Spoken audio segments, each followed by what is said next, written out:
Welcome back to ECO152.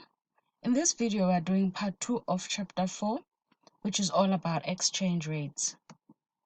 Exchange rate is just a price. It is the price of one currency in terms of another currency.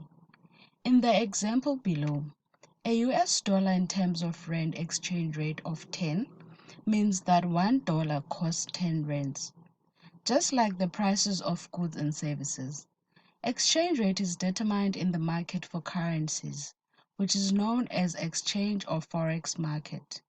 And just as is the case with other goods and services, prices are determined by the standard market forces of demand and supply to achieve an equilibrium price level.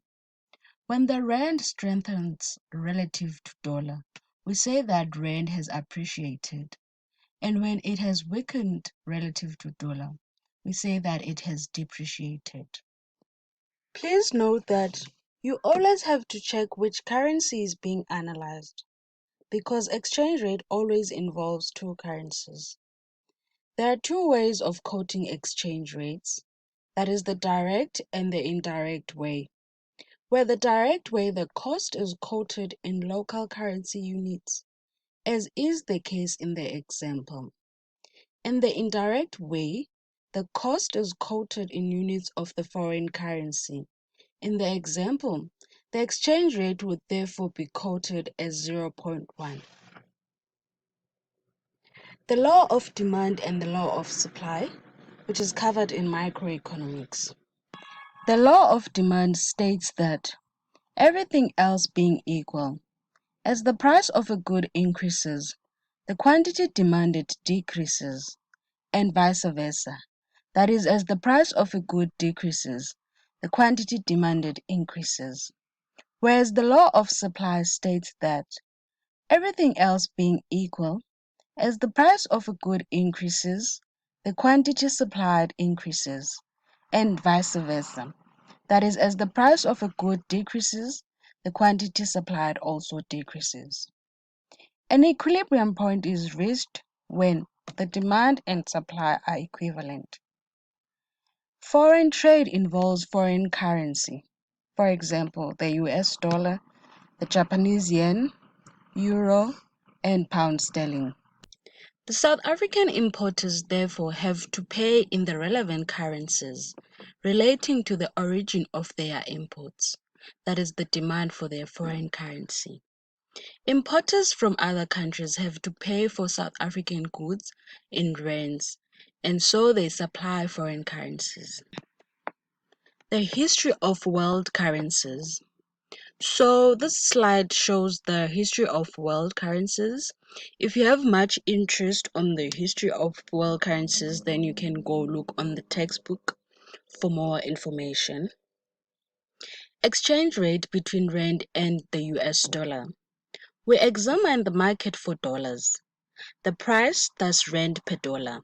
That is what dollar costs in rand and the quantity of dollar. The sources of demand for dollar are all the South African importers who have to pay dollars, the South African residents who purchase dollar-denominated assets, the South African tourist who visits the USA, as well as the American investors who sell South African assets. Whereas the sources of supply of dollar are all the South African exporters who exchange their dollar earning for rand, the South African residents who sell the dollar-denominated assets, American tourists who visit South Africa, as well as the American investors who invest in South African assets. The equilibrium exchange rate. This graph shows both the quantity demanded and the quantity supplied of dollars per day. On the vertical line, it's the price of dollars, that is the exchange rate, and then on the horizontal line, it's the quantity of dollars per day in billions. So this line that is going down, it's the quantity demanded of dollars. And then this one, the S line, is the quantity supplied of dollars. And at this point, where the price is 8 and the quantity of dollars per day is 10 billion, we have reached our equilibrium point. So this graph summarizes what I've just mentioned on the previous slide, that where the demand and supply are equal, that is where the price is 8 and where the quantity is 10, we have reached our equilibrium point. Changes in the supply and demand, the currency appreciation and depreciation. There are different causes of changes in the supply of foreign currency, as well as different causes of changes in demand for foreign currency. These are provided for in an upcoming slide, where there's a nice table which summarizes these changes. A decrease in the supply of dollars. This graph shows that a decrease in the supply of dollars, that is shifting from S to S1, would cause US to import fewer South African goods. And then this changes the equilibrium exchange rate, which is showed by the shift from E to E1. It initially costs 8 Rand to buy a dollar. After the decrease, it costs 9 Rand for $1. US dollar became more expensive, and then the US dollar appreciates and the Rand depreciates. The changes in the supply and demand for foreign currency. So this is the table that I was talking about, which shows a nice summary of the changes in the supply and demand for foreign currency. If the demand for dollar increases, South African firms would purchase more of US capital goods. This would be illustrated by a shift in the demand curve to the right, and then the impact on Rand would be depreciation, and then the impact on dollar would be appreciation. The supply of dollars increases. The US firms would buy more of South African minerals, and then this would be illustrated by a shift in the supply curve to the right, and then the impact on Rand would be appreciation, and the impact on dollar would be depreciation.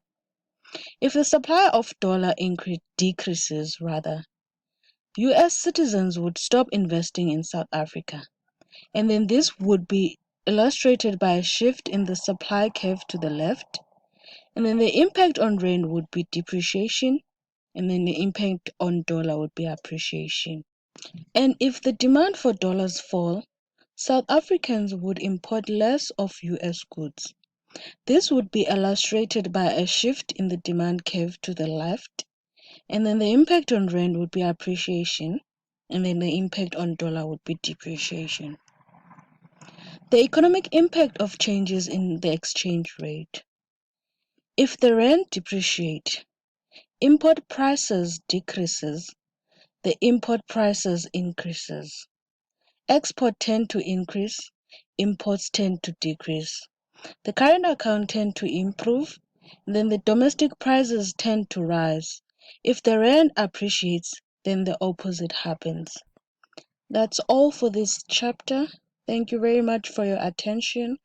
I'll see you on chapter 5.